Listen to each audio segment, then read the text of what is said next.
அனைவருக்குமே வணக்கம்.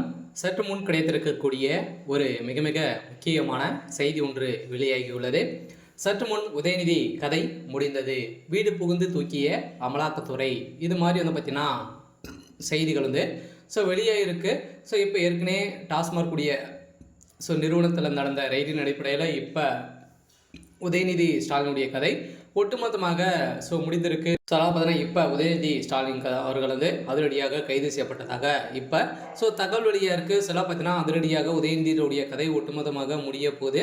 இருந்தாலுமே இந்த டாஸ்மாக் கூடிய நிறுவனத்தில் நடந்த ரெய்டின் அடிப்படையில் இரண்டாவது முறையாக நடந்த ரெய்டில் தான் இப்போ உதயநிதி ஸ்டாலின் அவர்கள் பார்த்தீங்கன்னா வசமாக சிக்கினார். பார்த்தீங்கன்னா முக்கிய ஆதாரங்கள், நிறைய ஆதாரங்களாக பார்த்தீங்கன்னா சிக்கிருக்கு. அதனால் தொழிலதிபர்கள் அதே மாதிரி உதயநிதியுடைய நண்பர்கள் கொடுத்த வாக்குமூலத்தின் அடிப்படையில் தான் இப்போ அதிரடியாக உதயநிதியுடைய கதை முடிஞ்சிடுச்சு. இதை பற்றி இந்த வீடியோவில் நம்ம முழுமையாக பார்க்கலாம். அதுக்கு முன்னாடி நம்ம சேனலுக்கு இப்போ தான் நீங்கள் முதல் முறையாக வந்திருக்கீங்க அப்படின்னா மறக்காமல் நம்மளுடைய சேனலை சப்ஸ்கிரைப் பண்ணி சப்போர்ட் பண்ணுங்கள். வாங்க வீடியோக்குள்ளே போகலாம்.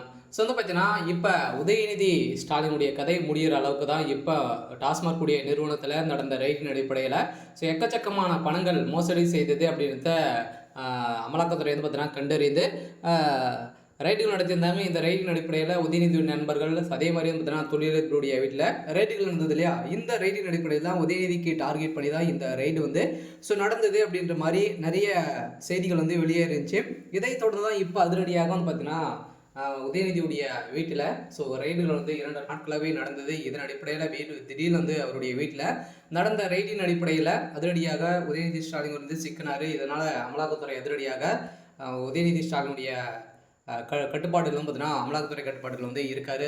இந்த நிலையில் தான் முதல்வர் ஸ்டாலின் அவர்களுக்கு பெரும் அதிர்ச்சி அளிக்கக்கூடிய சம்பவமாகவே நடந்துட்டு இருக்கு. இந்த நிலையில் தான் இந்த டாஸ்மாக் ஊழலில் எக்கச்சக்கமான முக்கிய அமைச்சர்கள் அதே மாதிரி பார்த்தீங்கன்னா திமுகவுடைய தலைமையகம் கோபாலபுரமே சிக்கிக்கொண்டு இப்போ தவிர்த்து இருக்கக்கூடிய நிலையில் தான் உதயநிதிக்கு இந்த நிலை வந்துருச்சு. வரதுக்குள்ளே பார்த்தீங்கன்னா வருகின்ற சட்டமன்ற தேர்தலுக்காக திமுக யாராவது பாடுபடுறாங்க இல்லையா.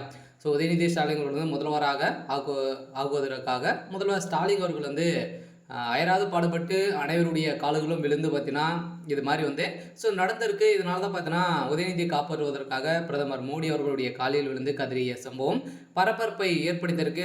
தமிழக அமைச்சரவையிலே கலைப்புகள் அமைச்சரவை கலைப்பு பார்த்தீங்கன்னா ஏற்பட்டிருக்கு. பார்த்தீங்கன்னா இப்போ அதிரடியாக புதிய அமைச்சர்களாக அனைத்து துறைகளிலும் அமைச்சர்கள் மாற்றப்படுவதாக இப்போ தகவல் வெளியாக இருக்குது. இருந்தாலுமே இப்போ இந்த நிலையில் உதயநிதி ஸ்டாலின் அவர்கள் கைது செய்யப்பட்டிருக்காரு.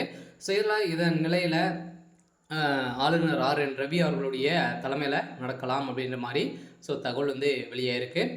சரி, ஓகே.